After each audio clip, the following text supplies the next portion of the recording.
ಜಮೀನಿನಲ್ಲಿ ಮೇವು ಕಟಾವು ಮಾಡಲು ತೆರಳಿದ್ದ ರೈತನ ಮೇಲೆ ಚಿರತೆ ದಾಳಿ ಮಾಡಿರುವ ಘಟನೆ ನಂಜನಗೂಡು ತಾಲೂಕಿನ ಸಿಂದುವಳ್ಳಿ ಗ್ರಾಮದಲ್ಲಿ ನಡೆದಿದೆ. ಬಸವಣ್ಣ ಎಂಬಾತ ಚಿರತೆ ದಾಳಿಗೆ ಸಿಲುಕಿ ಗಾಯಗೊಂಡ ರೈತ ಸದ್ಯ ನಂಜನಗೂಡಿನ ಸರ್ಕಾರಿ ಆಸ್ಪತ್ರೆಯಲ್ಲಿ ಚಿಕಿತ್ಸೆ ಪಡೆಯುತ್ತಿದ್ದಾರೆ.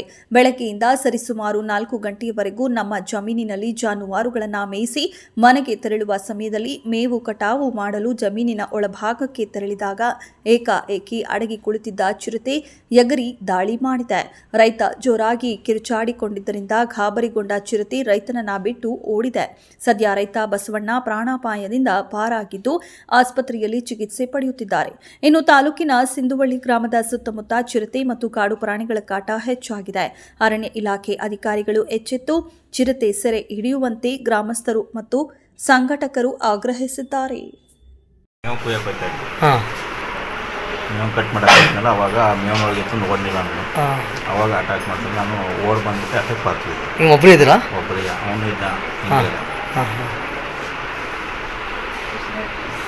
ನಿಮ್ಮ ಹೆಸರೇನು? ಬಸವಣ್ಣ. ರೈತರ ಮೇಲೆ ಮುಗಿಬಿದ್ದು ರೈತರು ವ್ಯವಸಾಯ ಮಾಡೋಕ್ಕೆ ಮತ್ತು ಜಮೀನುಗಳು ಹೋಗೋಕ್ಕೆ ತುಂಬ ಹಿಂಸೆ ಆಗುವಂಥ ಪರಿಸ್ಥಿತಿ ಉದ್ಭವವಾಗಿದೆ.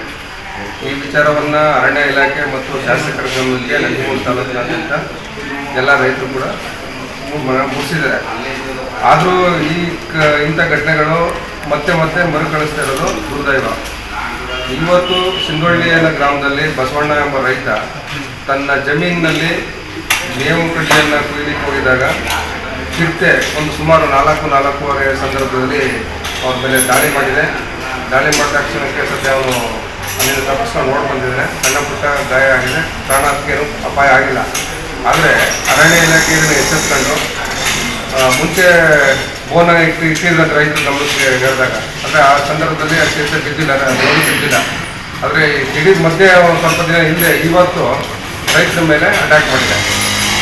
ಕಾಡು ನಶಿಸುತ್ತಾ ಉದಾಹರಣೆಗೆ ಕೇರಳದಲ್ಲಿ ವೈಜ್ಞಾನಿಕ ಪ್ರದೇಶಗಳಲ್ಲಿ ಭೀಕರ ಪ್ರಕೃತಿ ವಿಕೋಪ ಆಗಿರೋದು ತಾವೆಲ್ಲ ನೋಡಿರ್ತಕ್ಕಂಥದ್ದು. ನಾವು ಇಲ್ಲಿವರೆಗೆ ನಾವು ಕಾಡನ್ನು ನಾಶ ಮಾಡ್ತಿರ್ತೀವಿ. ಪ್ರಾಣಿಗಳಿಗೆ ಇರೋಕ್ಕೆ ಜಾಗ ಇರಲಾಗ ಅವು ಊರ ಹತ್ರ ಬಂದು ಬರೋದು ಸಹಜ. ಆದರೆ ಅರಣ್ಯ ಇಲಾಖೆಯವರು ಕೂಡ ನಿದ್ದೆ ಮಾಡಿದೆ ಇಂಥ ಕಾರ್ಯಗಳನ್ನು ಮತ್ತೆ ಮರುಕಳಿಸಿದ ರೀತಿಯಲ್ಲಿ ಎಚ್ಚೆತ್ಕೊಂಡು ಎಲ್ಲೆಲ್ಲಿ ಕಾಡು ಪ್ರದೇಶಗಳಿದೆ, ಎಲ್ಲೆಲ್ಲಿ ಕಾಡು ಪ್ರಾಣಿಗಳು ಅಟ್ಯಾಕ್ ಮಾಡ್ತವೆ ಅಲ್ಲಿ ಅತಿ ಹೆಚ್ಚು ಒತ್ತು ಕೊಟ್ಟು ಅಲ್ಲಿ ಸ್ವಲ್ಪ ಅದನ್ನು ಹಿಂದಕ್ಕೆ ಕಾಡುಗಟ್ಟಂಥ ಕೆಲಸವನ್ನು ಅರಣ್ಯ ಇಲಾಖೆ ಮಾಡಬೇಕಾಗಿದೆ. ಅವ್ರ ಗಮನಕ್ಕೂ ಕೂಡ ತಂದಿದ್ದೀವಿ, ಯುವ ಶಾಸಕರ ಗಮನಕ್ಕೂ ಕೂಡ ತಂದಿದ್ದೀವಿ. ಮುಂದಿನ ದಿನಗಳಲ್ಲಿ ಎಚ್ಚೆತ್ಕೊಂಡು ಇಂಥ ಘಟನೆಗಳು ನಡೆಯದ ರೀತಿ ದಯಮಾಡಿ ಅಧಿಕಾರಿಗಳು ಮತ್ತು ಶಾಸಕರು ಕ್ರಮ ಕೈಗೊಳ್ಳಬೇಕು ಅಂತ ಈ ಮುಖಾಂತರ ತಮ್ಮ ಮುಖಾಂತರ ಒತ್ತಾಯ ಮಾಡ್ತಾರೆ. ನಾನು ಪ್ರತಿಧ್ವನಿ ಸುರೇಶ್, ನಂಜನಗೂಡು ತಾಲೂಕು ಅಧ್ಯಕ್ಷ.